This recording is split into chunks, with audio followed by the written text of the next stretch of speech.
Welcome back to the channel, everyone. It's a joy to have you here. Today's video revolves around a question that may seem simple on the surface, but one that opens up profound insights about our relationship with faith, space, and devotion. The question is this: if you can't set up a formal Buddhist altar at home, can a photo of a Buddha statue serve the same spiritual purpose? Is the photo merely symbolic, or does it carry the same sacred presence and potential for connection? For those who live in small spaces, travel often, or share their home with people of different beliefs, setting up a traditional altar can be challenging. Maybe you've wondered if it's disrespectful to use a picture instead. Maybe you've worried that your practice isn't complete without incense, offerings, or a full shrine. Today, we'll clear away that doubt and dive deeply into what truly makes a space sacred, not the objects, but the intention behind them. Let's begin with the essence of an altar. What is it really? An altar is not just a platform for statues. It's a bridge, a point of contact between your daily life and your higher self, between your outer reality and your inner stillness. It is a reminder, a mirror, a pause. It tells your mind, here we stop. Here we remember. Here we listen. The physical elements, statues, incense, flowers, are not demands. They are tools. Visual, olfactory, symbolic aids to help you return to presence. But the true altar is within. A table without intention is just furniture, but the smallest corner filled with sincerity becomes sacred ground. That's why, yes, a photo of a Buddha can absolutely carry the same spiritual resonance as a statue, if approached with the same respect and reverence. The Buddha is not limited by form. He is not contained in bronze, marble, or canvas. The Buddha lives where mindfulness lives, where compassion breathes, where silence listens. Let's imagine a young student named Aiden. He lives in a shared dorm with limited privacy. He has a deep connection to the Dharma, but no space for a formal shrine. One day, he prints a small photo of the Buddha, frames it, and places it by his bed. Each morning, before touching his phone, he bows. He places his palms together and breathes 3 conscious breaths. That image becomes his anchor, his still point in the spinning world. No incense, no chanting. Just presence. That photo becomes his temple. Now think of a mother, Maria, living with a large family in a modest home. Her children are noisy. Her kitchen is always busy. But in a quiet corner near the window, she tapes a picture of the Buddha to the wall. Each evening, while everyone sleeps, she lights a single candle, places her hand over her heart, and whispers her gratitude. That flickering image becomes her refuge, her pause, her prayer. What makes these spaces sacred is not decoration. It's devotion. But still, you might wonder, does a photo carry the same energy as a statue? The answer is both yes and no. Yes, in that it can serve the same purpose of reminding and guiding your awareness. No, in that the energy you feel from it depends entirely on the depth of your engagement. Just as a book can be life-changing or just paper, depending on how you read it, a photo can be sacred or inert, depending on how you meet it. Here's the deeper truth. Spiritual energy is not locked inside objects. It's unlocked by attention. Your reverence is the key. That means you can place a printed image of the Buddha on a wall and turn it into a portal.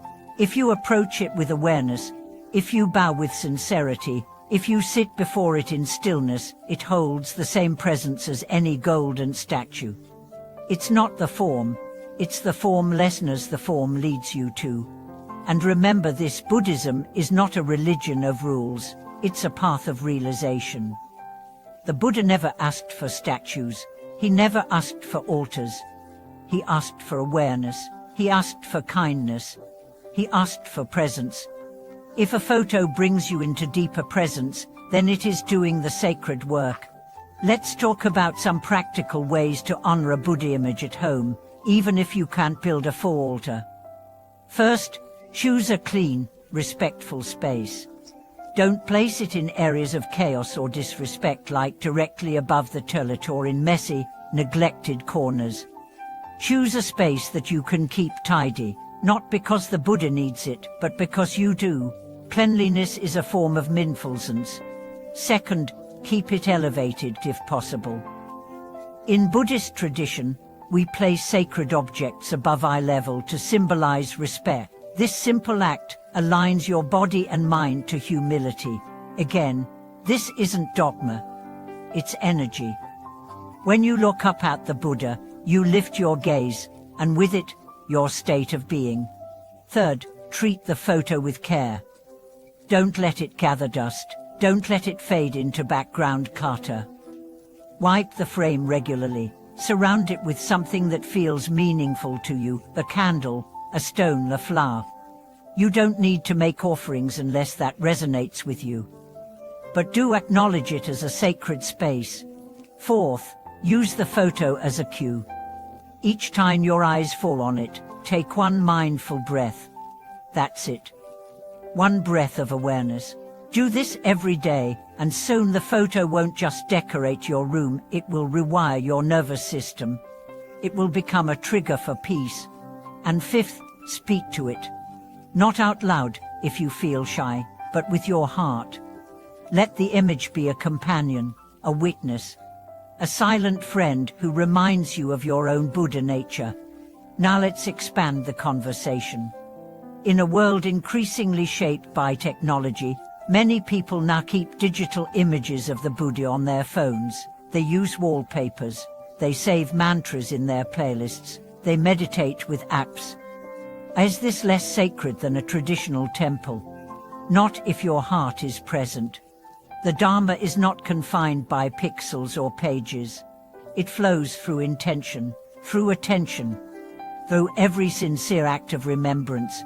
So whether it's a photo taped to your closet door, a digital image on your lock screen, or a tiny printout tucked in your wallet, what matters is the relationship you build with it.